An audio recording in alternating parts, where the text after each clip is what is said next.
back to another episode of Whiskey Crusaders. This is Poor Man's Pappy Week 4. So I want to thank our buddy Knight once again for providing Week 4 here of the Poor Man's Pappy. All right, so let's see what we think and see how it's changed over the last 3 weeks here. So once again, this is Weller 12, Weller Antique, the Antique being the 3-to-2 ratio in this. All right, let's see what's happened since last week. Ooh, it's nice and oily now. Much more caramels and vanillas. Wow, it's so much richer. Yeah, it is. Much more cohesive. It smells rounder, not as spiky, but that proof is still there. Yeah, still getting those leather notes and those tree bark oaky. and the oaky. But that black cinnamon and spice, and that black pepper and cinnamon seems to be gone. That was there last week, like that was crazy at week 3. Now it's this really nice mellow oak. A little bit more of that furniture polish. Right, and you get your caramel, your vanilla, your brown sugar. Mm-hmm. It's more cherry. Cherry. Yeah, I was thinking the same thing. It's got a little bit of a pastry.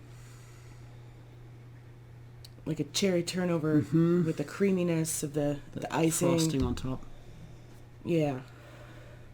Yeah. It's got this super oily, rich, like marbling. It's beautiful. The cinnamon's a really faint now. It's just a really beautiful nose.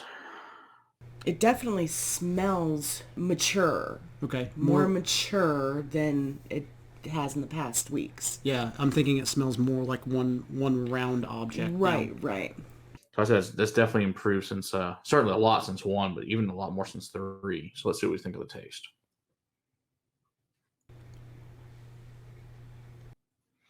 Oh yeah, that's gotten super oily.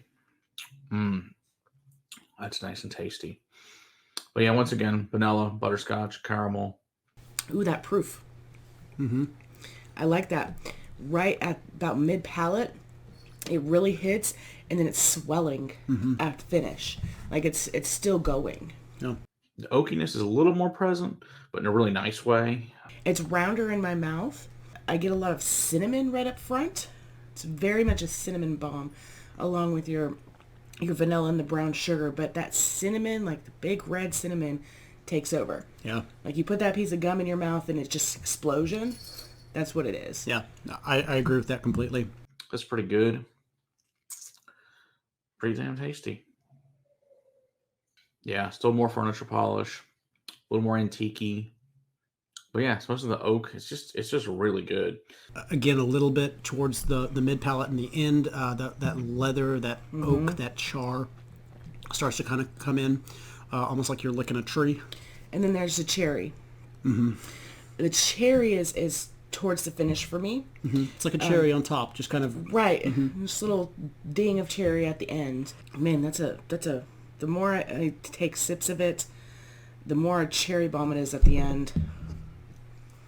And I'm not talking about like a maraschino cherry. It's more like a Luxardo, like that thicker cherry juice that you get with the Luxardo cherries. Yeah, it's good stuff. Like I said, the best thing is you can buy both bottles at retail for $99, whereas if you try to get an actual Pappy, it's going to cost you, $150, $200 minimum, $4,000 or $5,000, whatever. So what we're going to do next week is we're going to compare we're going to end up comparing several of the Pappy 15 to this. I also think we've got some Lot B12 here we'll compare as well to this Poor Man's Pappy, so that should be fun. I think I have a little bit of 23 we can throw in there, and maybe it's some of the old Rip 10. So I think we'll throw all those together in a blind. I think it'll be a really fun blind to do and see if the Poor Man's Pappy is better than all of them, especially for the price, or if Pappy is actually better. So that will be the conclusion of next week's episode. We're doing a blind episode of all those together. So good. I like it. This has turned out really well. Looking forward to next week. I'm excited for next week as well. Yeah. Yeah. Until next time, keep on crusading. Put a whiskey in your glass. Cheers. Cheers.